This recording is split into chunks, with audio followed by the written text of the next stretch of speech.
Hello, everyone, and welcome to another episode of Investor Conversation. Today, I have a very special guest, my friend Timothy Assi. We met in Abu Dhabi Finance Week on the eToro Summit.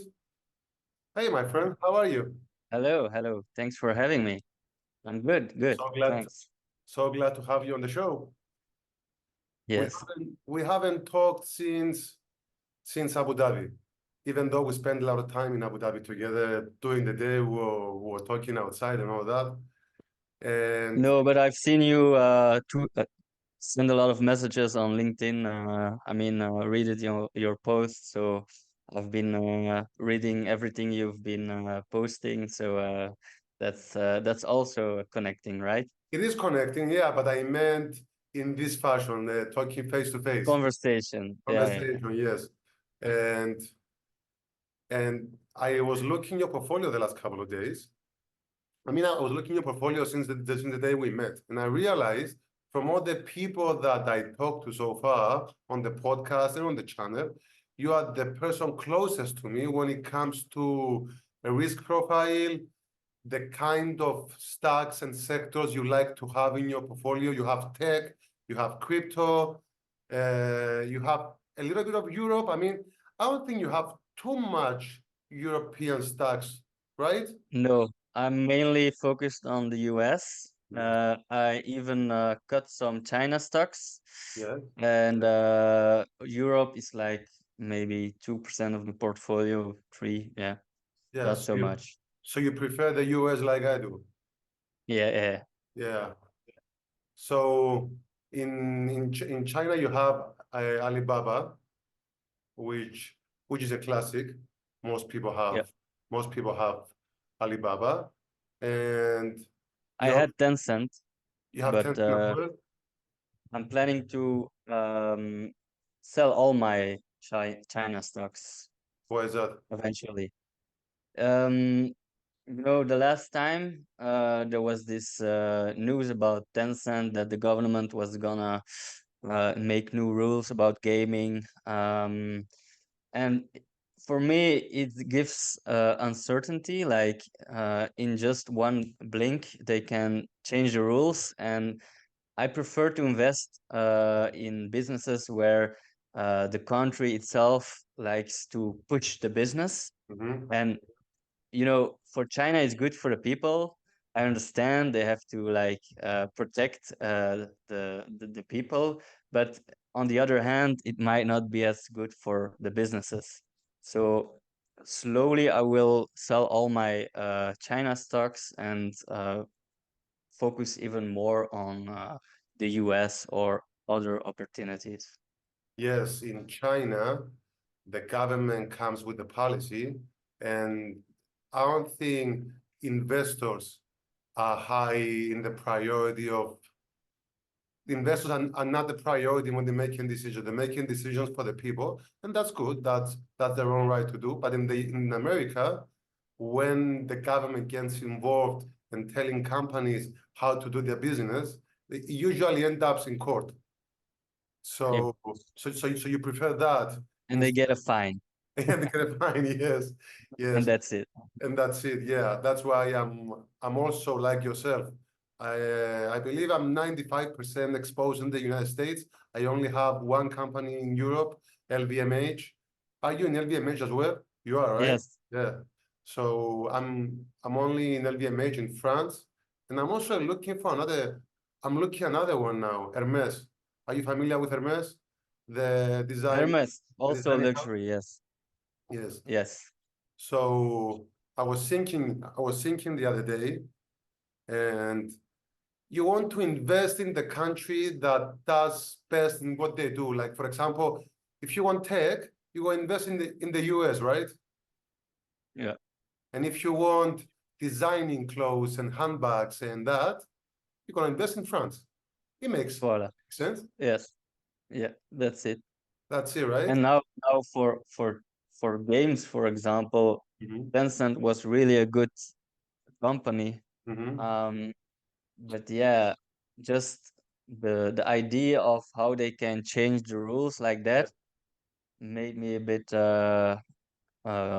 cautious, and it's not like I sold right now. No, I'm gradually gonna sell Mhm. when the markets trend higher, because it's really had a nice correction, bear market even for Mhm. so long. So it would make sense to wait at least for a small push up first, you know. Yeah.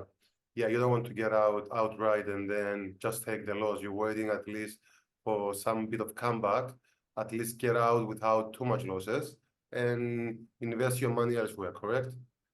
That's correct. Yes. Yes. You have quite a lot of followers and copiers on eToro, and I'm sure each move you make regarding your portfolio, you have to think about it a little bit harder, because it's not just your money, it's like the money of your copiers, and they trust in you with that money. So you have to do the best Yeah.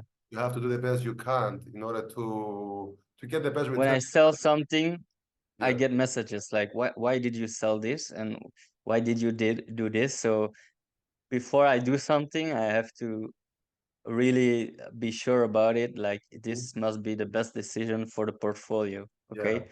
So not play too much around, buy again or then sell, and then it's also some fees in cost. So I Yes. prefer to think about it, and then when I'm 100%, I even message the private chat like, we're gonna sell this stock and buy this for this reason. Mhm. So for example, yesterday I sold a bit of my Google, Mhm.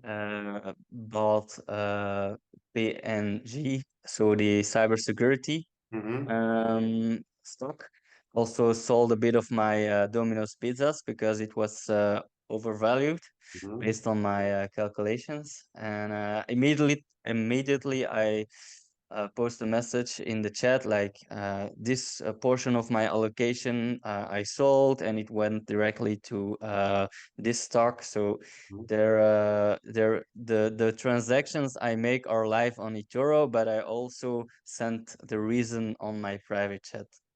Oh, you're not making a post on eToro and writing your reasoning there as well?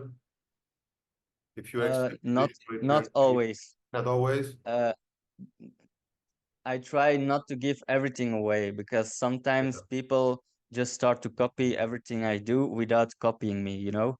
Yes. So I've seen copiers leave and just invest in the stocks and crypto I do, just Mhm. because I talk too much about it. Yeah. So I it's also not good to give everything away Yeah. all the time, Yeah, for that's me right. personally. Yeah, that's right. But in the private chat, I'm very open to everything I do. Hmm. So, do you have anything in mind now that any new position that you're thinking to enter? Do you have anything To in mind? enter Any sector that you're looking? I'm not asking to give any info. I'm just saying, do you have a is there anything on your radar? for Sec stocks or for no, stocks, stocks? or maybe the sector. If you want to share the sector that you're thinking of investing. Well, yeah, yesterday I invested more in cybersecurity. Yeah. So went from 2.5% to 5% into cybersecurity. Yeah. It's very scary to see all the AI developments, and I think it will be even more important to be protected against. Mhm. Um, it has like a 20% growth rate for each year.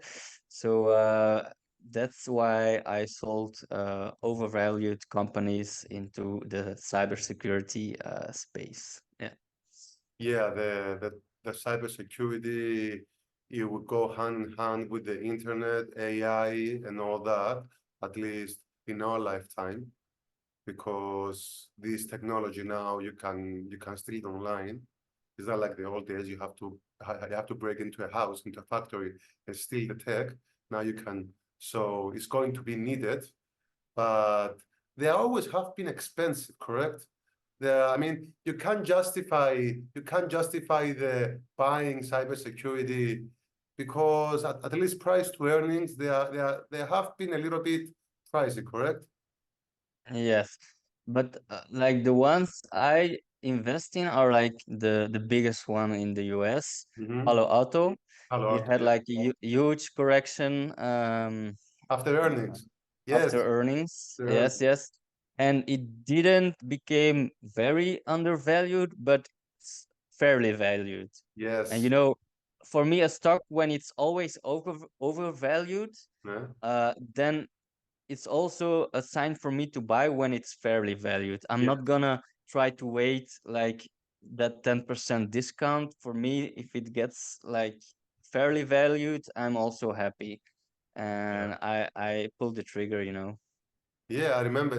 Now you said Palo Alto. I remember the day after earnings, they gave the estimates, and then they changed the estimates for the outlook, and they changed by 2 billion or something like that, and the stock lost 20% in a day. Voila.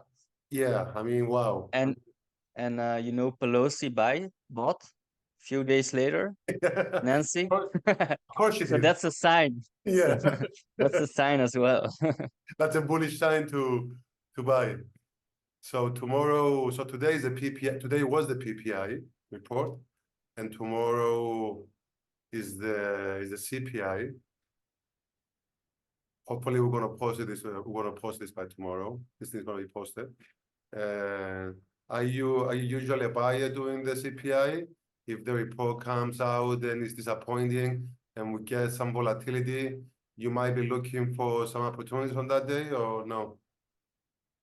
Mm, no, I how I buy stocks is not really based on fundamentals like CPI or something Powell would say on his Fed meeting. Mhm. Uh, so I combine also technical analysis Mhm. and simply put, when you have like a stock testing horizontal support Oh, after many months and it mhm. would touch that support, then for me that's a bias to say, okay, I'm gonna dip a little bit in this stock if it's fairly priced or undervalued. So a combination of the the the fairly price and the technical analysis. Yeah. There you go.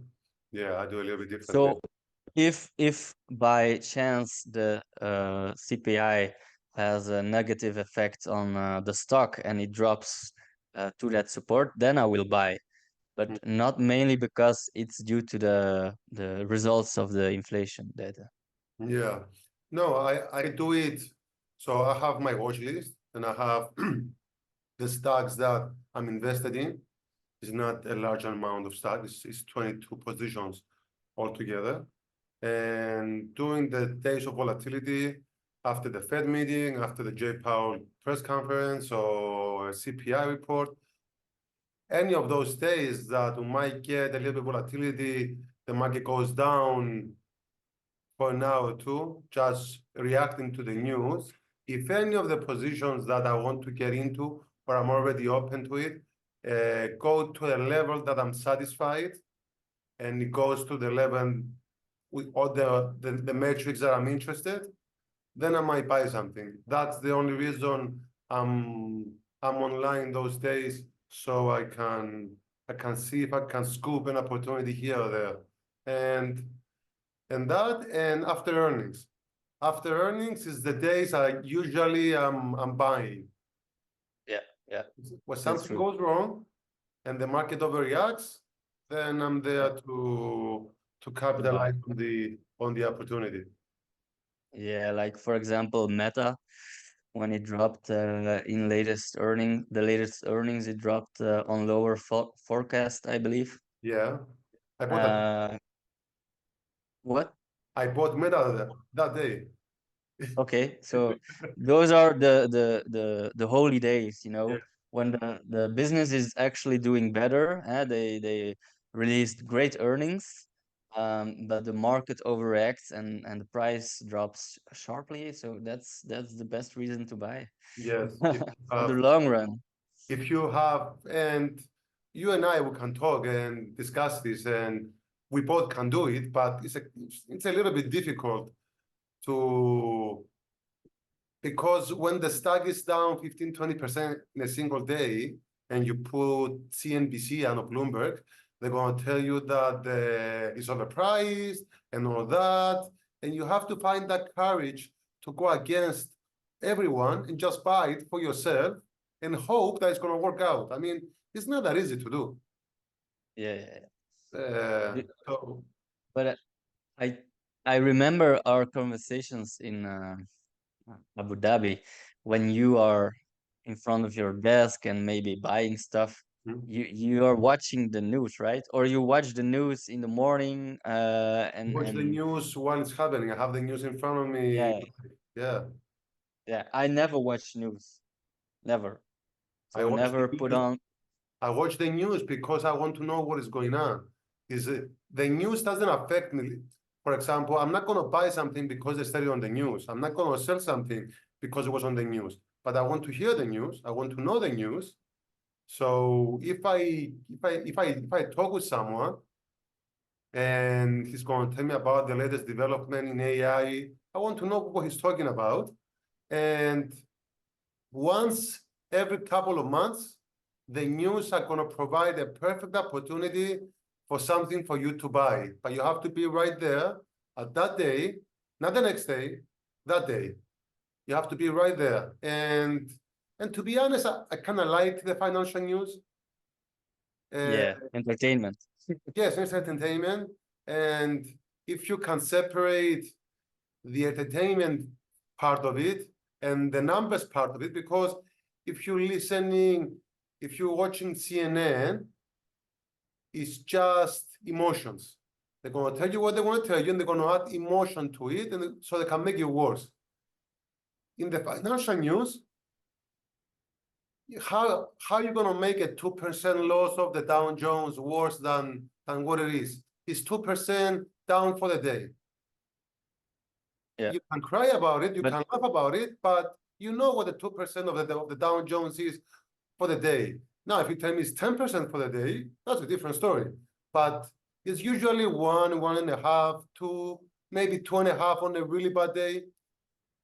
You know what I mean? And then you have to watch the shows, you have to watch the earnings, you have to listen to opinion.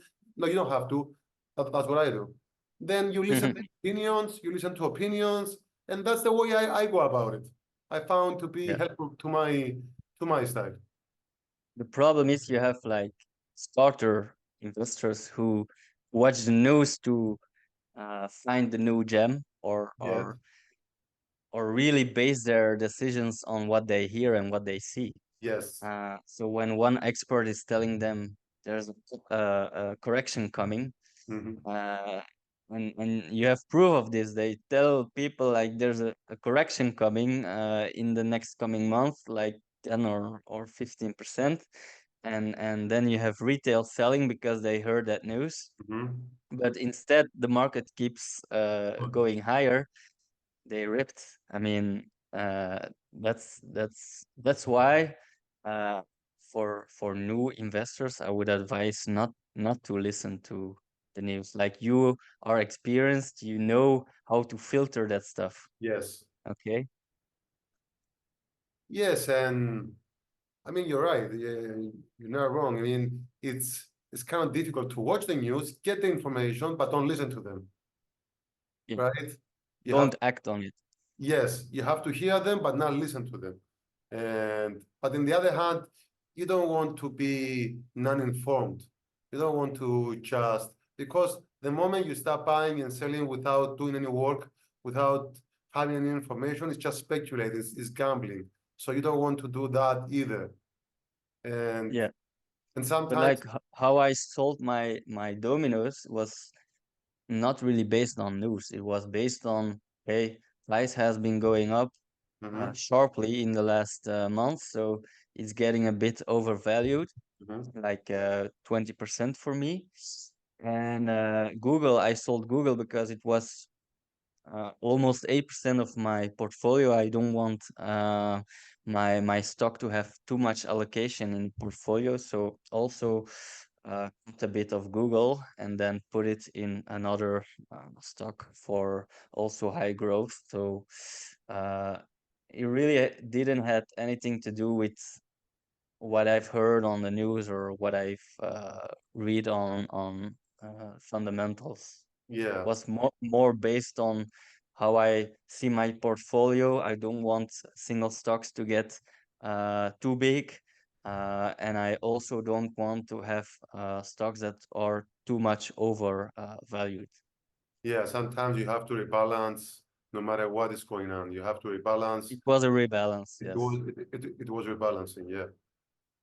Let me ask you this, because I don't think I asked you this question in Abu Dhabi. How did you start investing How did I start in with crypto?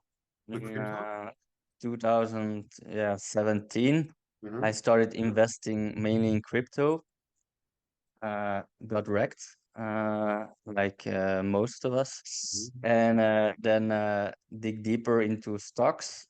Started to read books. Started to learn more about fundamentals, and that's how I, for 3 years, I learned really how to value stocks and actually businesses. Mm-hmm. Took some courses, and nothing with economy, really investors that are experienced and telling you how to do it without how they tell you at school. Mm-hmm. I don't know if you know Adam Khoo. He's like pretty famous in Singapore. I believe I know him. Yeah, and he has like 1 million subscribers on YouTube. Okay.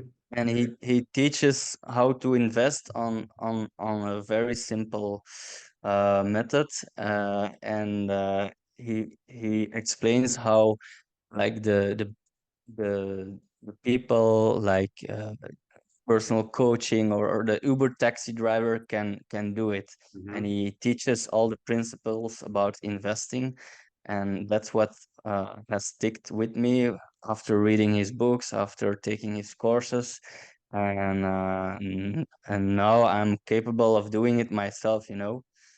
Just by learning the most important stuffs about investing, Mm-hmm. what's really important, and he's also the one who tells like you don't have to be influenced by external factors if you just focus on the business, like Warren Buffett says. Yes. You just hold for the long run, you'll be fine. And if you check my portfolio, the duration of holding stocks is right now over 1 year, so over 1 or 2 years. So I barely sell actually. Yeah. Yeah, I'm like that too. I only I, I I believe my average holding period is 20 months or 22 months. Yeah. So I very rarely sell, and I still hold my very first position in this portfolio on eToro. I bought it July 13th, 2020. It was JP Morgan, the bank. Okay. If you go my portfolio and press on that position, you're gonna see the very first position still open. I believe I'm double. I bought it for 92 and now it's 200. So in 3.5 years to make a double is like a nice 25% or Yeah. whatever that is. I So actually owned some JP Morgan, and I also owned Bank of America. You have Bank of America, Bank right? of America as well, yes. Yeah. I haven't checked really on banks lately. Maybe I should.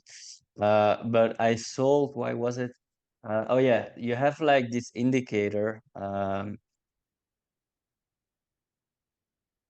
Can't really come up on the name. Um, Give me a second.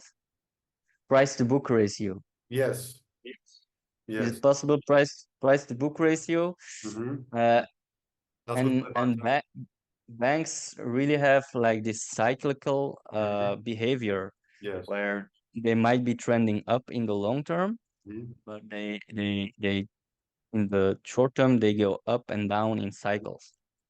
And I believe I sold my banks because it was really up at that time in the cycle, Mhm. and uh, and then I just took profit and never looked back. But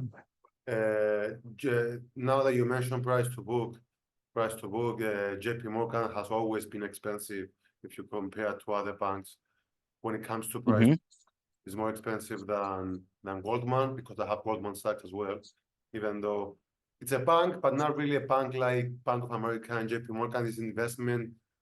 It's clearly an investment bank. So we put them all together, the financials, the banks and the commercial banks and investment banks, but they're actually very different the way they operate and the way they make Yeah, money. And that's unfortunate that most people put them all together because they shouldn't be all put all together. But yeah, looking your portfolio is like my portfolio. It's like a lot of head scratching. Like, I was surprised you had Solana. why? You do, right? I do, yeah. Yeah. You don't have Bitcoin, right? Or you don't have Ethereum? I don't have Bitcoin. I have Ethereum and Solana. Yeah, yeah, yeah. I was surprised you had Solana but not Bitcoin. Bitcoin is not that I don't like Bitcoin. I do like Bitcoin, but every time I have available capital to invest, Bitcoin is at the near all-time high. Yeah. And at the time that I have some capital, I can come up with some capital. So the timing was never right for me to buy Bitcoin.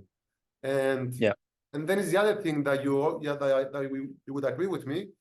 I don't want it to be more than 10 to 15% of the portfolio, or cryptos. I don't want them to be more than 10 to 15% of the portfolio because they're so Okay. volatile. So Mm-hmm. I believe right now they should be around 9%, both of them, Ethereum and Solana. And if I add Bitcoin, I'm not going to add Bitcoin just to 1%. If I'm going to buy a lot of it. So Mm-hmm. I'm either going to have to take some profits in Solana and enter Bitcoin because I don't believe Ethereum has reached. I believe 2024 is the year of the Ethereum. I believe Ethereum is going to have a great year in 2024. And Mm-hmm. do you agree, by the way? Not really. Why? I believe like this cycle, I'm gonna push harder in the ones that already have performed well, Mm-hmm. like Solana Mm-hmm. already doing great. I Mm-hmm. believe that will continue. Yes, me too. Um, I believe the phase where we can just put our money in any altcoin and it will go up is over.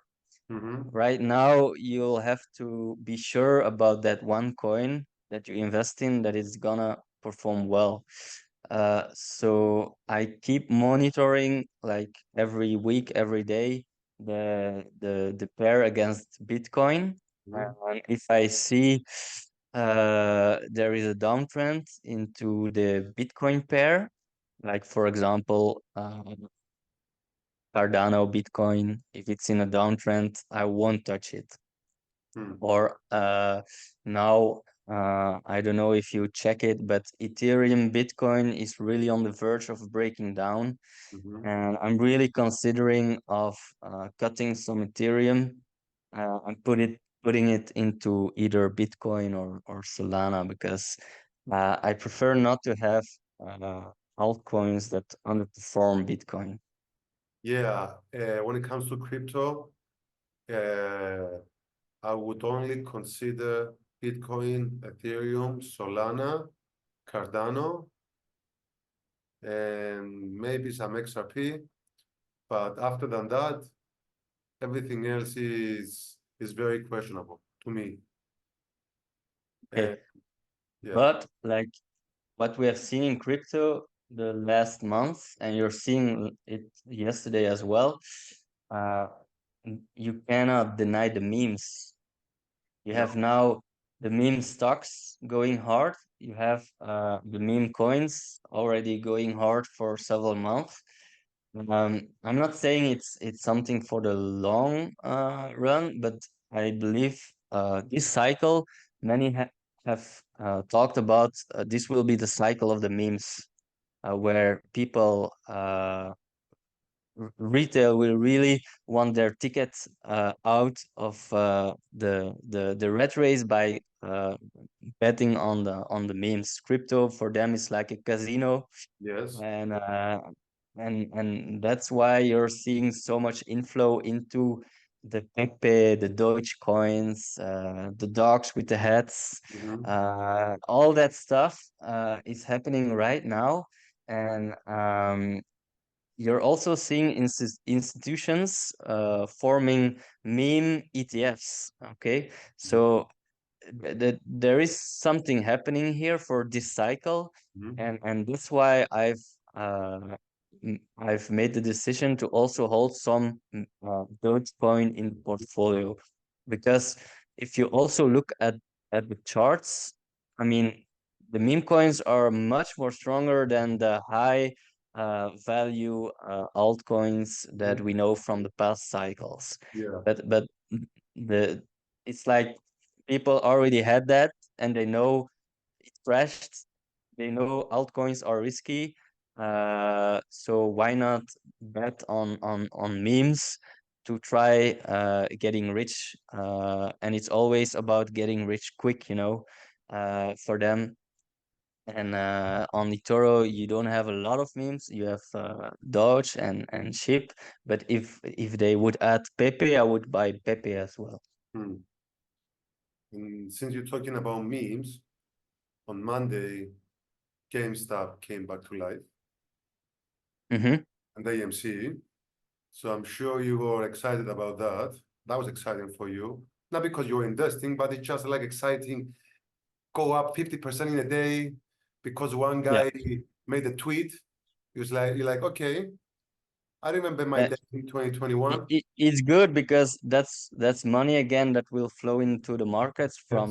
from new speculators, and that will flow into tech probably, and other assets as well, as they take profits. So it's good that there's still money and liquidity around. Yeah. Would you consider, I'm not going to say investing, but speculating in meme stocks? In meme stocks, not so much, and meme coins not either. Not for the eToro portfolio. Mhm. Uh, I consider it more, the Doge allocation is more like a cycle trade, Mhm. just like I would enter Solana. Mhm. Uh, I'm focused on holding it at least a few more months into next year, Mhm. and not selling. So you could say that's speculation, but not GameStop or AMC. I'm not sure if it can go higher for multiple months. While the crypto memes, I believe they will follow the cycle of Bitcoin a bit more. No, I didn't mean speculating.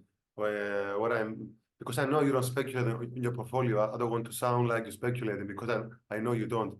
But some people take the opportunity when they see those meme stocks, the GameStop and the AMC, to come back to life, or they have like wild swings, to jump in for a day or two. Just make that 10, 20, 30% in a single day and get out. And sometimes they get hurt, trying to Yeah. catch the wave at the right time, you're gonna get burned. But that's why I was asking, do you consider, but I know you're not that kind of investor. You are like, Not for the Toro portfolio. No, okay, no. yeah, I mean, either. And not either for myself. That's something I would ignore usually. Mhm. Um, so not really planning on speculating that way, no.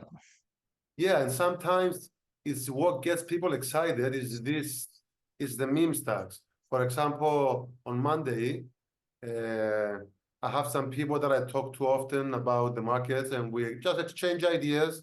We're not trying to force each other's ideas to one another, and we just talk, you know, like, what do you think about Amazon, or what do you think about that? And we're just exchanging the way we do it now. But on Monday, I got some calls about GameStop and about AMC. If they were asking me if they should jump in, I'm like, don't even ask me that question. I'm not telling you anything. It's your money to lose. Do what you gotta do. Don't ask me. It's extremely risky, and I wouldn't advise anyone getting into that, especially if you're a new investor. You want to Yeah. you want to have I some mean, liquidity. respect if you made the right call and made like 100% on it in one day. I mean, that's good, right? But it's not like you can keep this going for the long run. Okay, Yes. so you have to understand that it's once in a 2-year opportunity, maybe, and just take the profits and be happy. Then, yeah, it's Yeah. like a trade. Okay. It is a trade, yeah. It's not like investing, it's basically a trade. And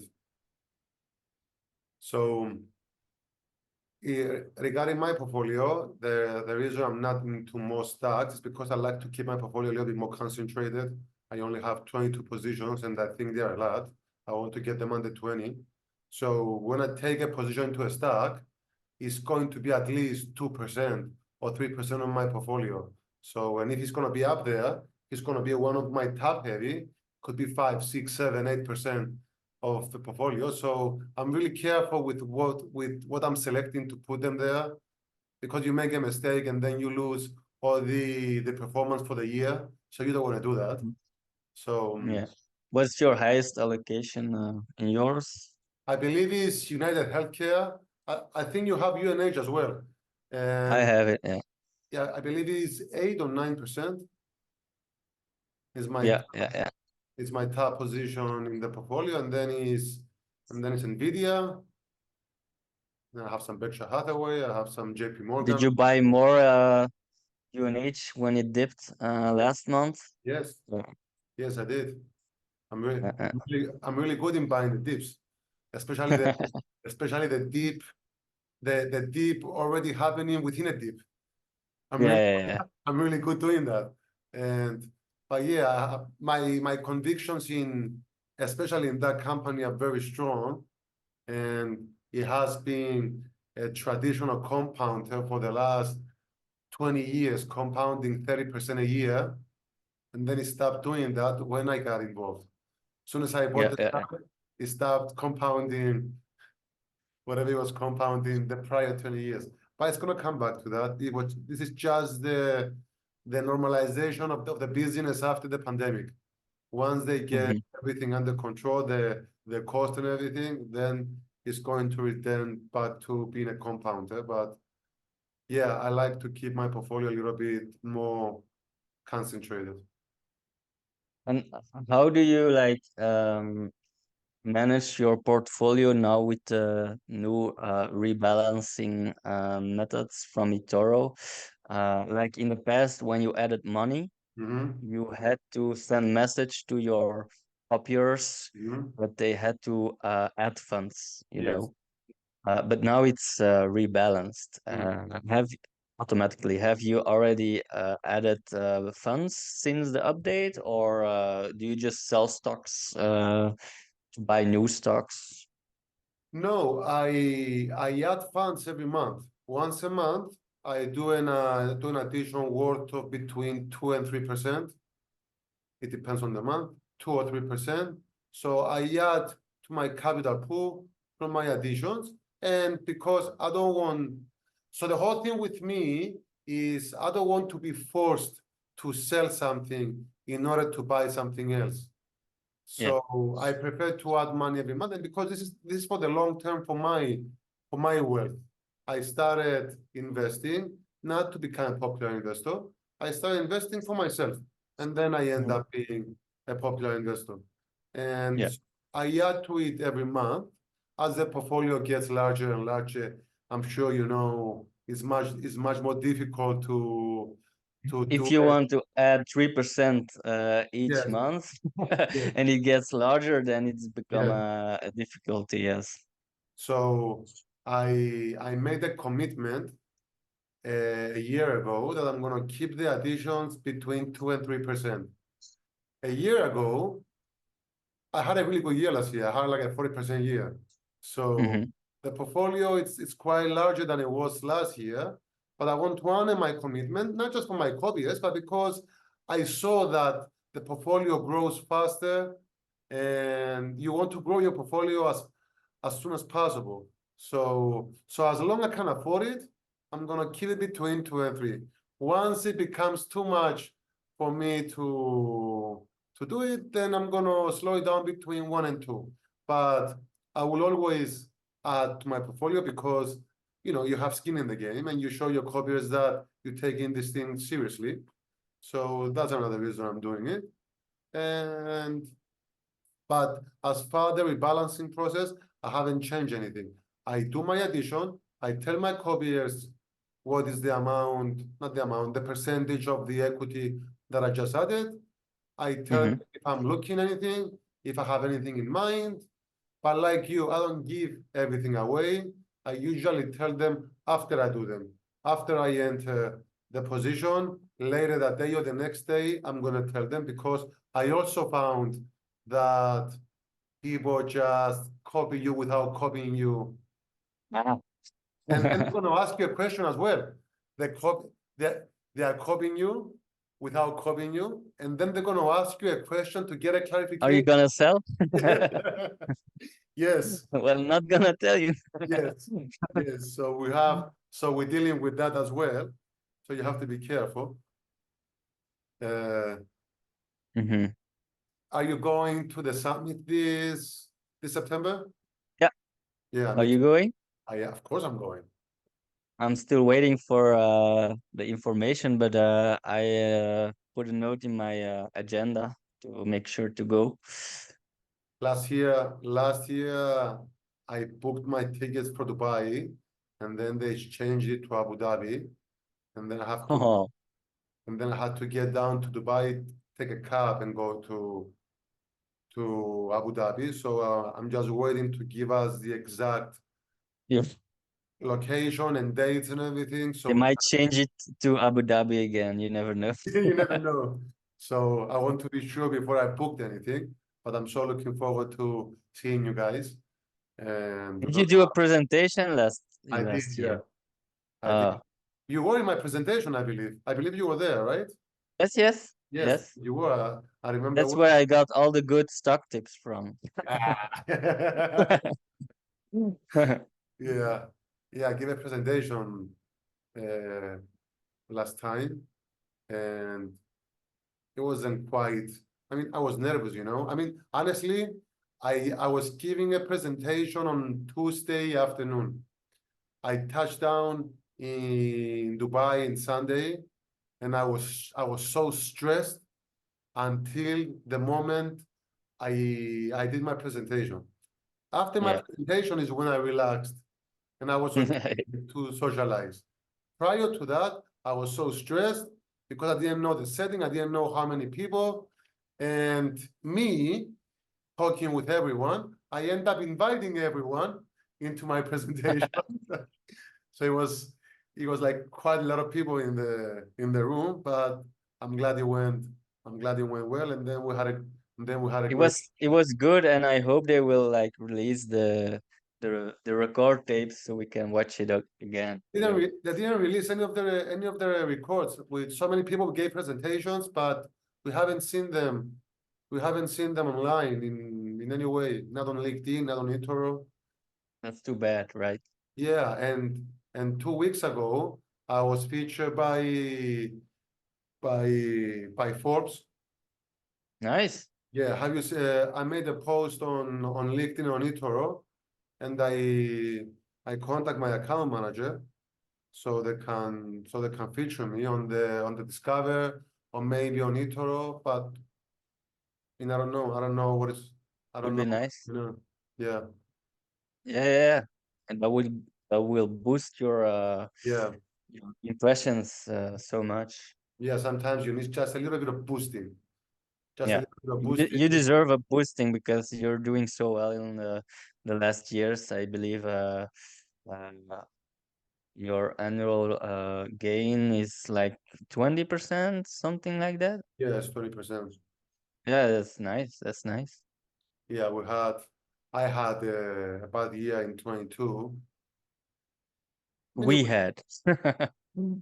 I'm only speaking for myself. I don't want to assume. I mean, I know what you have, but I'm not gonna speak for yourself. I'm only gonna speak for myself because I'm only responsible for my position. But uh, I was down 22% in or 23 in 2022, and I was ahead of the S&P beginning of December of 22.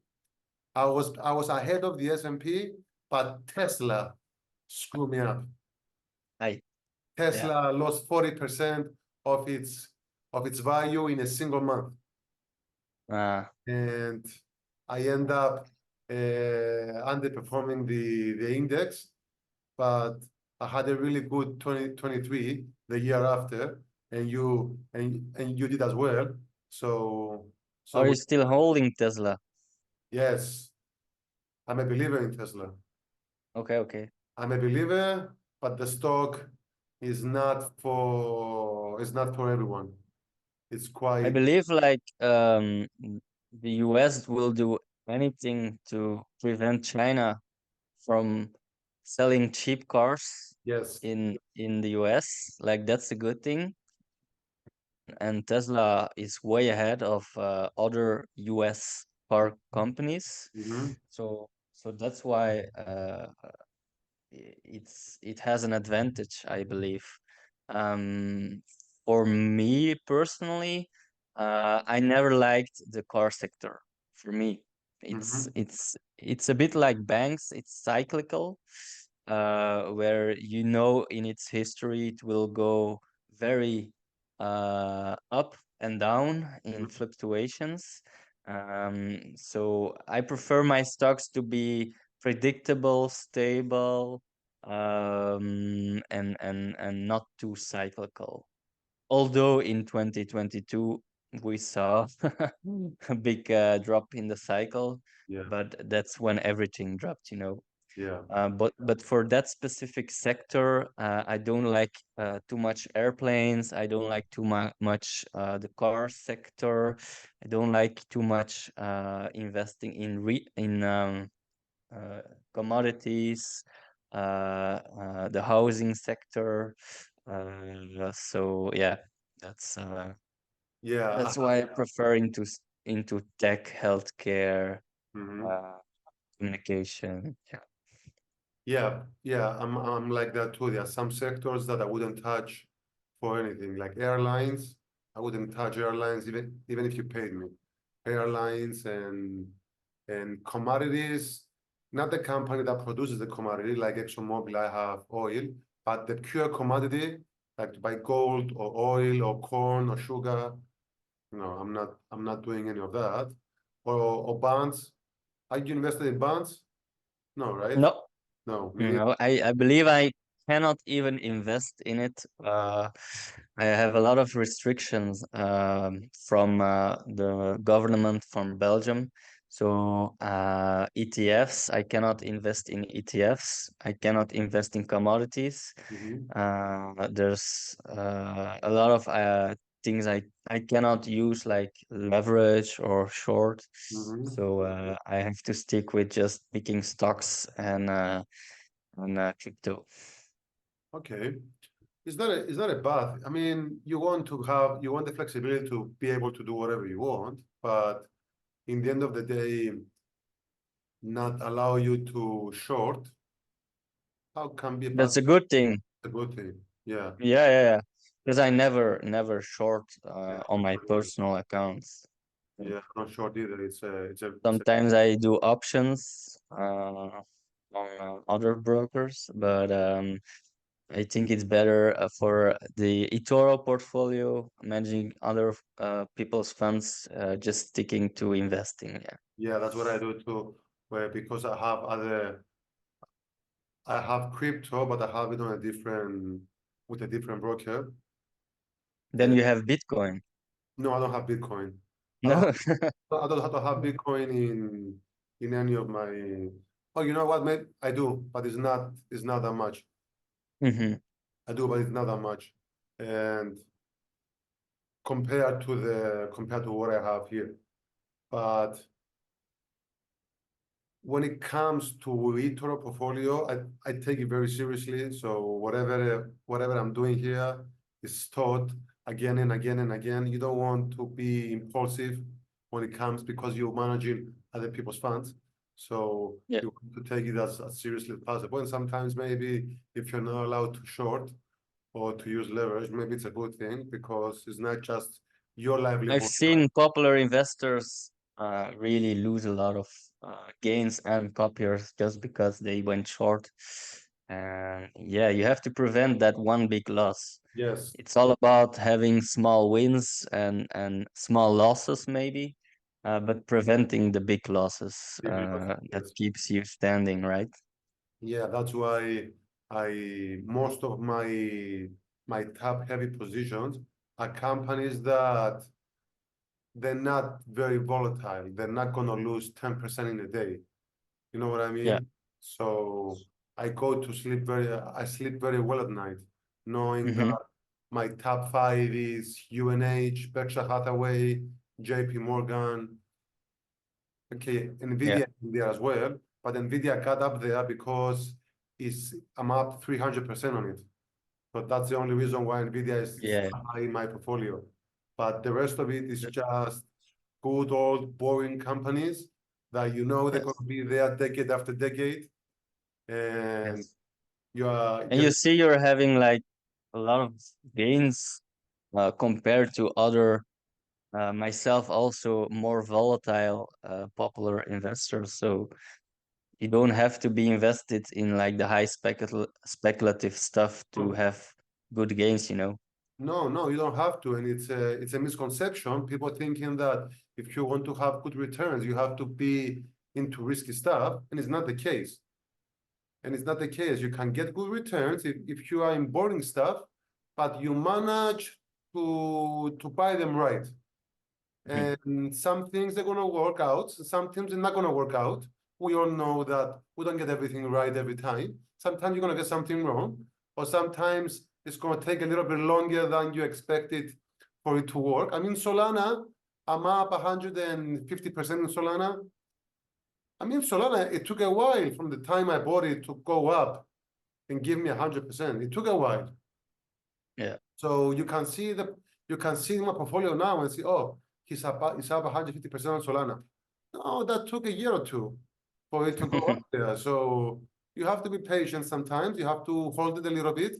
And if it goes further down, you have to find the courage to buy more. Yeah. So yeah, in the end, investing and please correct me if I'm wrong, investing, part of it is the selection process to find what you're gonna buy and the price that you're gonna buy it, you're gonna try to buy it, or when you're gonna sell it. But sometimes that patience to allow it to play out is it's also important, I found. You have to be Yeah. patient. Yeah. Yeah. Like sometimes I get messages like, why are we in this stock? It hasn't moved in like Yeah, 1 year.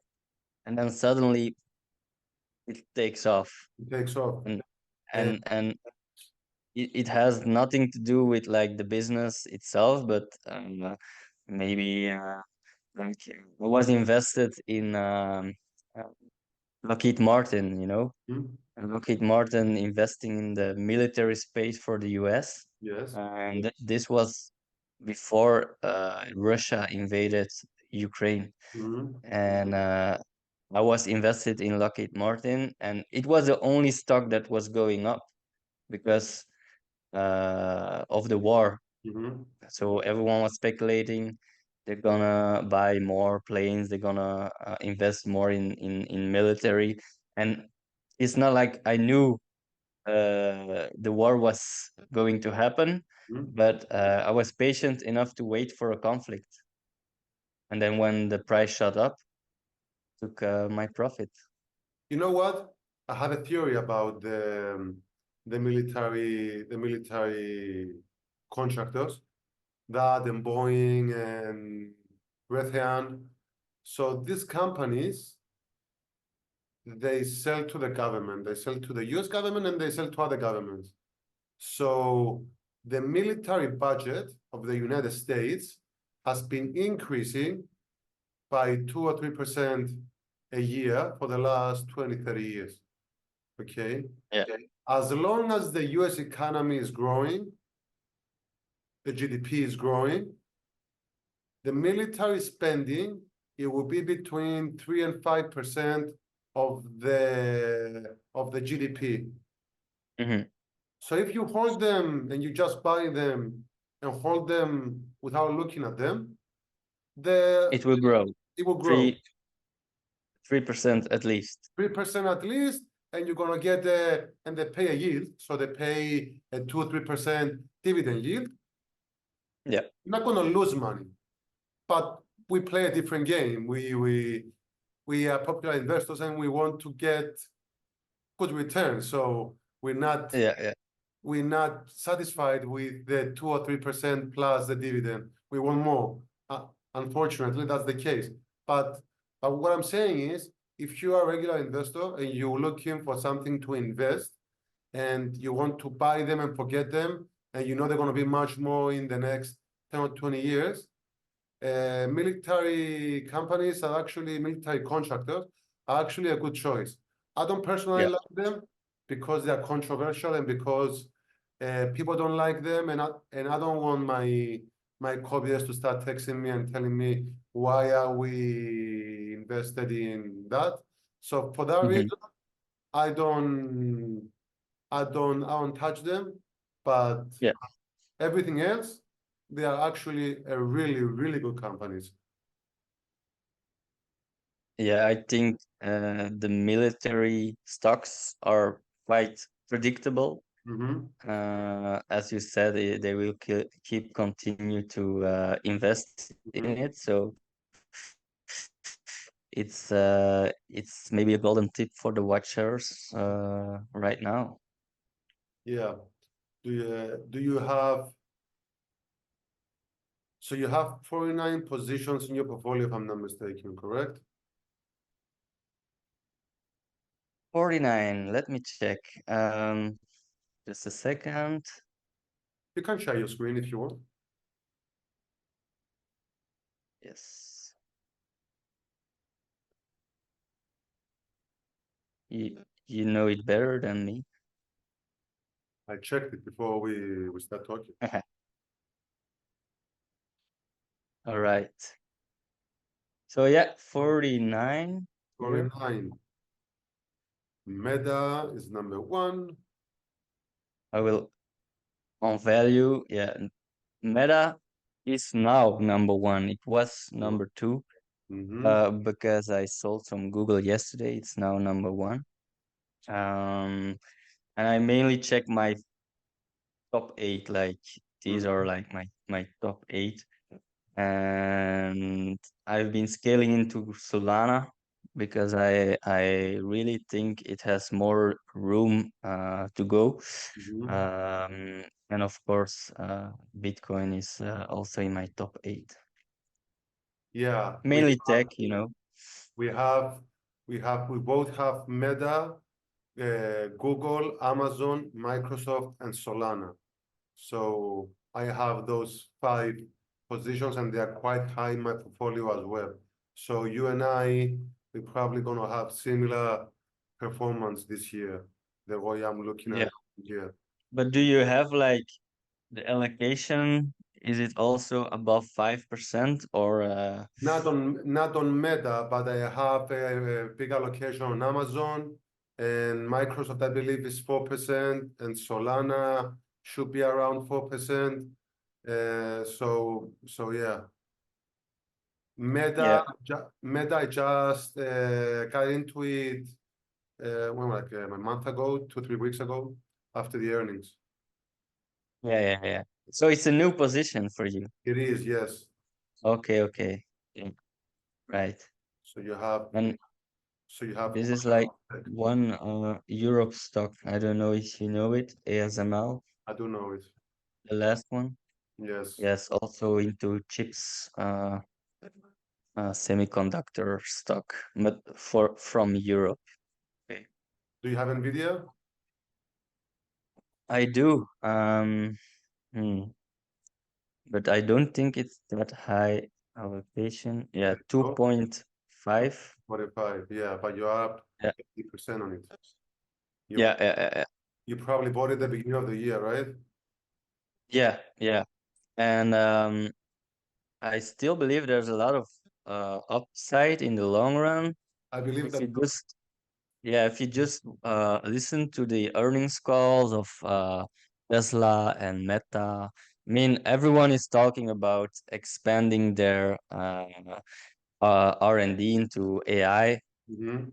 and that means they have to invest in Nvidia or buy products from Nvidia. So I think there's a lot of room. Yeah.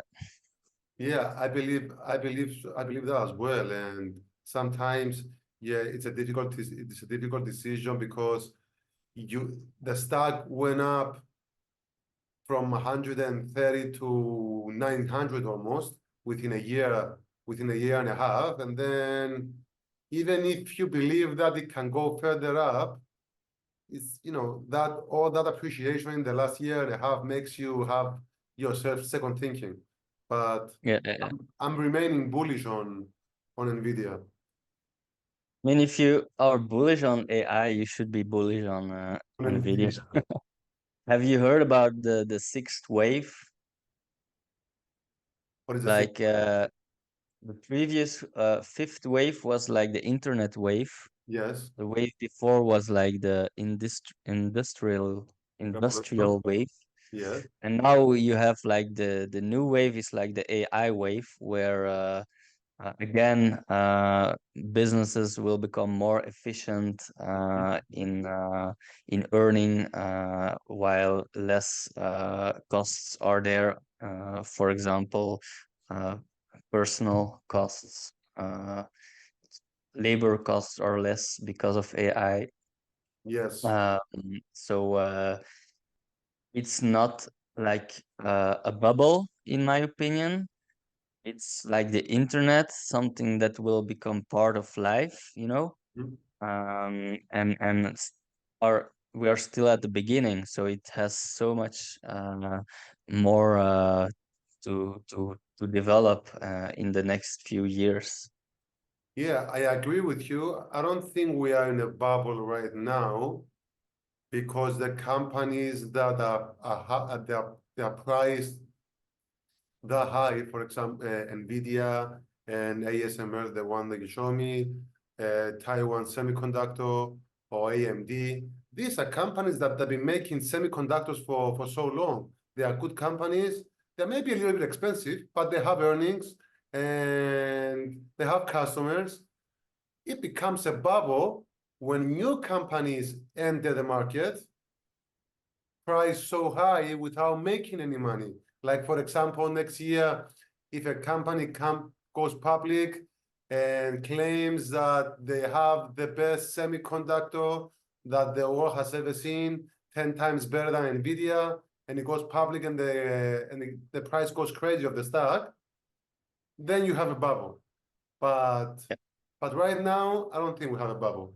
I I think think people are scared of a bubble, yes, and when people are scared, we're not reaching that level of a bubble yet. yes, I mean, that time, like you said, could come, but it's still way too early. yeah, The bubble will be there when everyone believes there is no bubble, and it's impossible to have a bubble. yes, But now you're seeing too much talks about being it a bubble already. yes. Yes, and the semiconductor sector is quite tricky if you don't know how to play it, and there are so many options to go with. But I You think found Nvidia is a safe place? Nvidia is a safe place, and the European play is a safe place because Europe will protect their tech, whatever tech they have. Europe Europe does a very good job regulating and protecting their own winners. Yeah. So that's also a good play. I'm not feeling comfortable with Taiwan Semiconductor. I don't know, something about it don't give me the confidence to invest. Yeah, yeah, yeah. Think think think the same because there are little conflicts like with China. So Mhm. prefer again to choose for certainty, Yes, which is the US, you yeah. know. Even even though even though a lot of the US companies are manufacturing in manufacturing Taiwan Semiconductors manufacturing for most of the American companies. But if something happens, nothing is lost. It's just a setback. And Yeah. so I'm not feeling very comfortable investing with that. How about uh, so with crypto, what do you think the whole thing with what do you think the whole thing with crypto is going? What do you think about blockchain as smart contract? What is your view there? For real life utility, you mean? Yes. Okay. Um, my personal opinion is I really don't know. Like that's really a guess. It's for me, it's guessing like where is this going? Mm-hmm. I'm really here focused on price and previous behavior of the crypto cycles, Mm-hmm. and I use Web3 myself, but I'm not looking for how will this be used in real life. I mean, there's a few ways how it can be used. It's very transparent on how transactions go. I sent money to friends with crypto because it's much faster. It's not closed in the weekend, and Mm-hmm. it's much cheaper. Um, but will it be allowed by, for example, Europe? I don't know. Will it be implemented in the future by the banks? I don't know. They will maybe try to control it instead. So it's not something I could give my true opinion about because it's influenced by so many factors. So as an investor, you basically look in the price action and not so much concerned about if if they're gonna have a utility in the future. Yeah, I mean the utility for Bitcoin, I'm 50-50 about it. Will it be used as digital gold? Yes Mhm. or no? I'm not a maxi, you know. Yeah. I just know uh people are greedy Mm-hmm. and people will always want to get rich quick. Mm-hmm. So I've learned to put my money when things are quiet, Mm-hmm. and now try to scale out when things become loud, you know. Uh, I I try less to hold the assets that have an uncertain future, but rather get in, get out, like a long-term trade. Mm-hmm. I call them cycle trades for my crypto. So it's not something Solana would not hold it for 10 years, you know. I will sell it when I believe it has gone up too much and the timing is right for it. And when the technical analysis is showing the trend is changing in the long term, and maybe I will enter again if it can outperform Bitcoin. like I said in the beginning. Mm-hmm. Because before I was more allocated into Ethereum, Mm-hmm. but I noticed the strength of Solana, and I said like, okay, for this cycle maybe it will not be Ethereum, it will be Solana. I started with like 33 Bitcoin, Ethereum, Solana. Now I'm already more into Bitcoin and Solana, and Ethereum I'm slowly thinking about scaling out because it's performing less. Mm-hmm. Yeah. So not taking crypto into account for your stocks, do you consider yourself a long-term investor? Well, for crypto, I don't really check fundamentals, more price, but for stocks, I do my deep research into the fundamentals. Yes, yes, that's important for me. Yeah, Yeah. yeah. So we are so we are the same But way. for stocks, I do hold them for many, many years. That's what I'm asking. If you consider yourself a long-term investor when it comes to stocks, because I know you Yeah. are. Most of your stocks, you be holding them for. But I really have a different angle for each stocks and crypto. It's not for me handled the same. Yeah, they can be handled the same way. It's like it's they are two different things, so you can't treat them the same way. Uh, any other asset class that you're interested other than stocks and crypto? Mm, no, that's No, pretty much it. that's pretty much it. That you don't need more than that. I mean, you can do it with just stocks and crypto. The more you add to it is the more complicated it becomes, I believe. Yeah. Yeah. So keep it small and manageable, and like you showed me, 49 different assets is already enough. So let's I won't be go much higher with other Yeah. allocations. Yeah, 49, you are already quite diversified, and you are diversified and your performance is quite well for the year. So there's no need to don't fix whatever isn't broken, right? That's what they say. Yeah, yeah.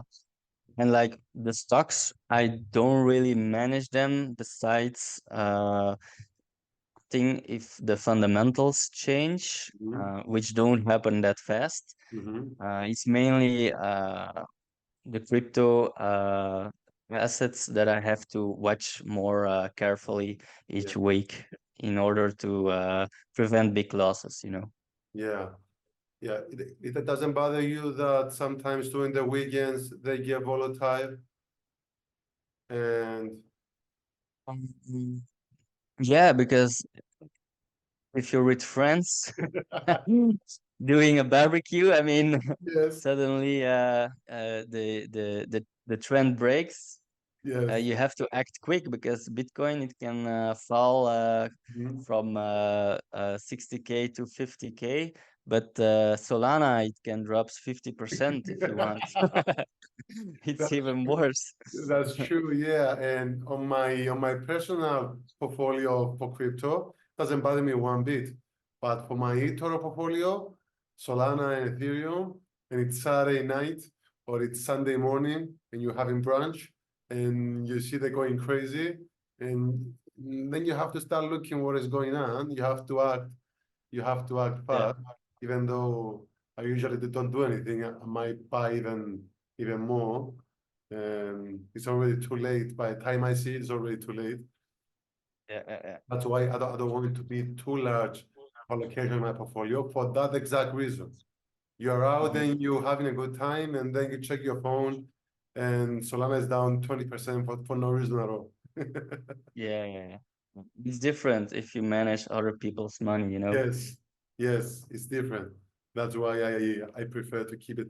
But my personal portfolio, it doesn't bother me because I know how it works. And but for other people, they're gonna start texting you and asking you what is going on, what are we doing, why we're not doing anything, and Yeah. yeah, sometimes it can give you a little bit of a headache, thinking Mhm. thinking the move and other people telling you what you should do, will do, will have done, or all that. Yeah. Yeah. Yeah. Yeah. So what I want to ask you, so you other than your posts that you do during the day, because I see you are quite active on eToro, and you're not doing the post, you're not doing the copy me post. You actually show you're actually spending some time putting some charts together, and you do actually quite nice content when you share it. Other than that, time that you're spending, do you spend any time looking at the markets, or you just having alerts when something happens and you? Yeah, so for stocks, I rarely check besides the overall market, like the S&P, the Nasdaq, daily, you know.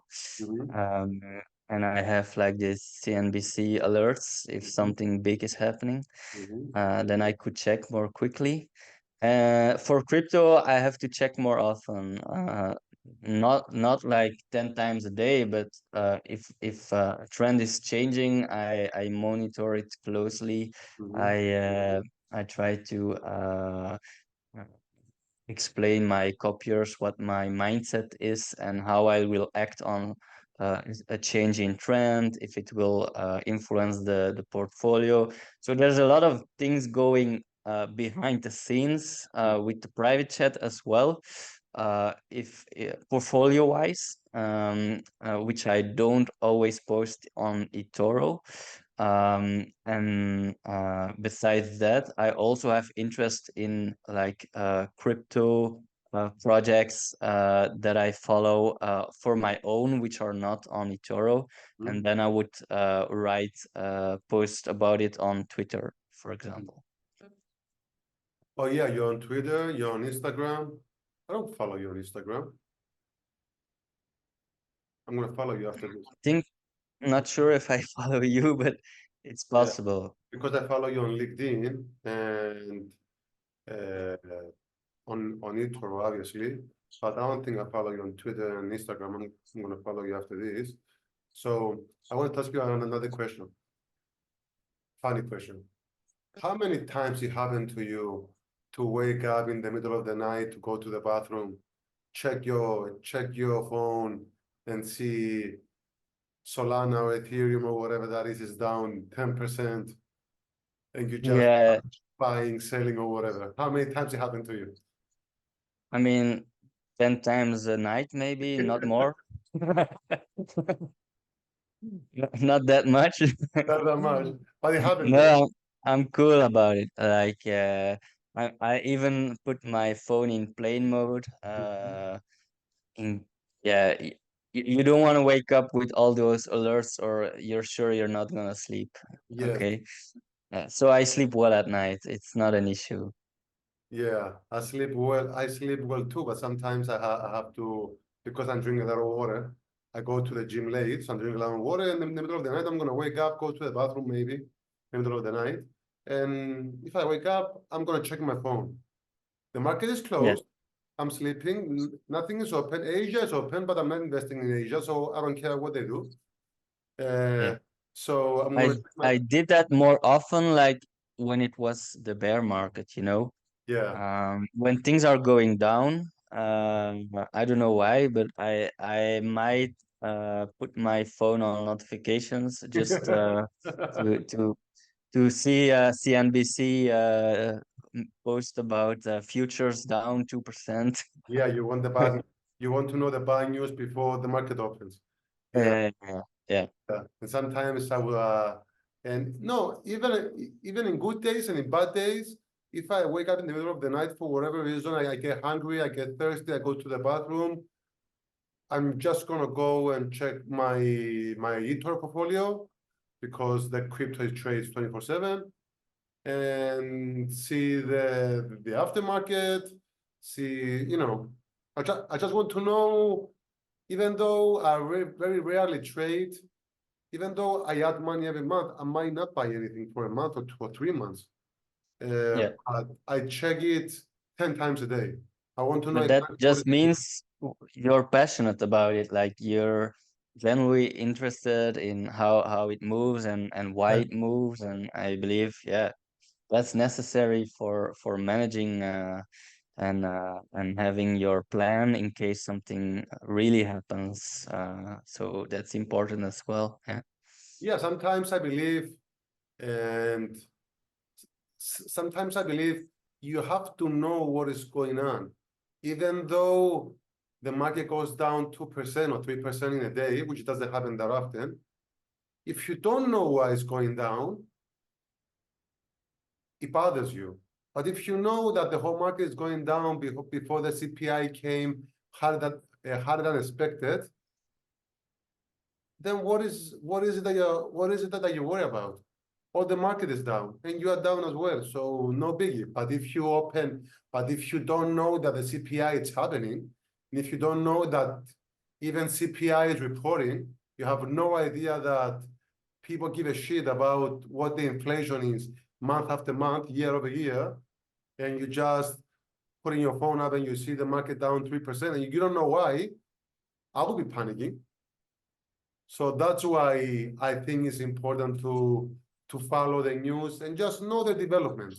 You don't have to act on Yeah. them, but you have to know the developments to what is happening day to day.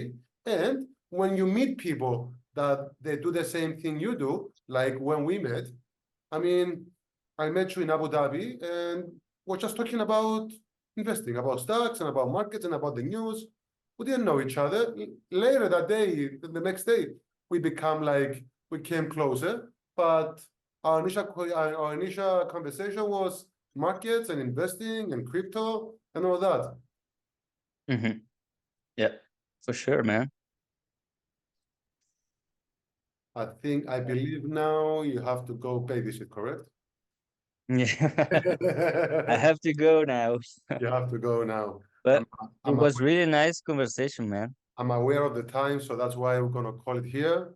It was a nice conversation, my friend, and it was just and just to close it, it was exactly what what I'm trying to accomplish with this channel is to get the conversation going, and wherever the conversation goes, just start talking like we're just having coffee in the coffee shop, Yeah. and We whatever. didn't have a plan. We didn't have any plan. We had some things to show up, to show for the viewers, but we didn't get to them because the conversation went so fluently. So thank you for coming, my friend. Thank you for coming on the show. It was an awesome Yeah. conversation, and hopefully we can do it again soon. And just want to say thank you, and you're doing great, and keep doing what you're doing. And also with the videos, it's a great initiative. So well done. Thank you, my friend. I appreciate it coming from you. So I'll see you in a little bit. Okay. All Bye right. bye. Bye, guys.